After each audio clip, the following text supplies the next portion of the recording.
Red Sea gateway পরিচালিত Patenga container টার্মিনালে নিয়ে আসা হয়েছে প্রায় ৩০০ কোটি টাকা মূল্যের ৪টি গ্যান্টিকের ক্রেন। এ বিষয়ে বিস্তারিত জানাতে এই মুহূর্তে সেখানে আছেন সহকর্মী কমল দে। সরাসরি যাচ্ছি তার কাছে। কমল,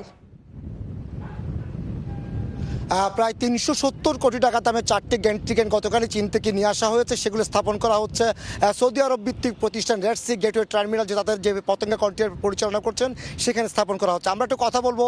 আজকে আমাদের সাথে কথা বলার যোগ দিয়েছেন রেড সি গেটওয়ের কমার্শিয়াল হেড সৈয়দ আরেফ সারওয়ার। আপনার কাছে জানতে চাইবো, আসলে আজকে এই পতেঙ্গা কন্টেইনার টার্মিনালে যে গ্যান্ট্রিগুলো স্থাপন হচ্ছে সেটি দিয়ে মূলত কী কাজ হচ্ছে, সেগুলো কোত্থেকে আনা হচ্ছে, এতে বাণিজ্যের কী উপকারটা হবে? এগুলো বেসিক্যালি আমাদের কন্ট্রাকচুয়াল এগ্রিমেন্টের একটা কন্ডিশন ছিল যে আমাদের ফার্স্ট ফেজ যেটা 2 বছর দেওয়া হয়েছিল, এই 2 বছরের মাঝখানে সমস্ত ইকুইপমেন্টস, প্রসেস, তারপর ম্যান পাওয়ার, টেকনোলজি সব সেট আপের জন্য। তো সেটারই শেষ ধাপ আমি বলবো, বিশেষ করে ইকুইপমেন্টের দিক থেকে, যে আমাদের এই ফাইনাল ফেজ 4টা গ্যান্ট্রি ক্রেন আসছে। এগুলো আসছে চীন থেকে আনা হয়েছে। এবং এই গ্যান্ট্রি ক্রেনগুলোর সবচেয়ে ভালো দিক হচ্ছে যে এগুলো আগে যেমন আমাদের শিপ ক্রেন দিয়ে কাজ করা হতো, এখন গ্যান্ট্রি ক্রেন দিয়ে কাজ করা হবে এবং সেটার পারফরমেন্স আগের চেয়ে অনেক বেড়ে যাবে।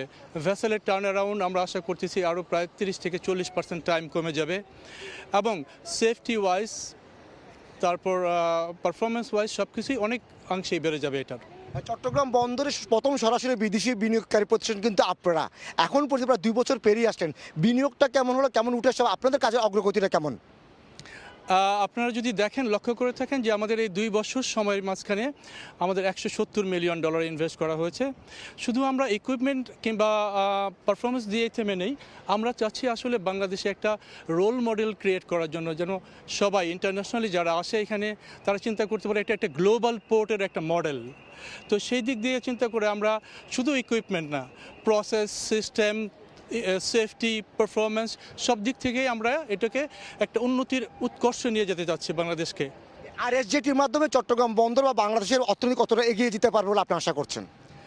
আমরা খুবই এই ব্যাপারে পজিটিভ যে আরএসজিটির মাধ্যমে শুধু বাংলাদেশ না, আমরা যেটা ভাবো গ্লোবালি একটা ভালো ব্র্যান্ডিং করার চেষ্টা করব। এবং অবশ্যই বাংলাদেশে আরএসজিটি এইটা আমাদের ফার্স্ট ফুটপ্রিন্ট, এবং আমরা আশা করি আরএসজিটি বাংলাদেশে আরও ইনভেস্টমেন্ট করবে আগামী দিনগুলোতে বড় বড় প্রজেক্টে।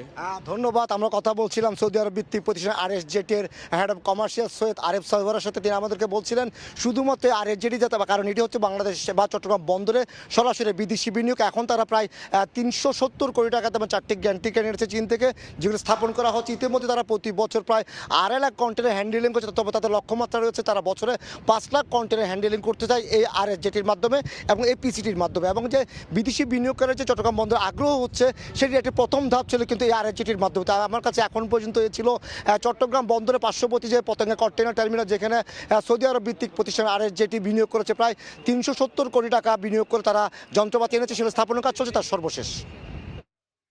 চট্টগ্রাম থেকে সরাসরি যুক্ত হয়েছিলেন সহকর্মী কমল দে।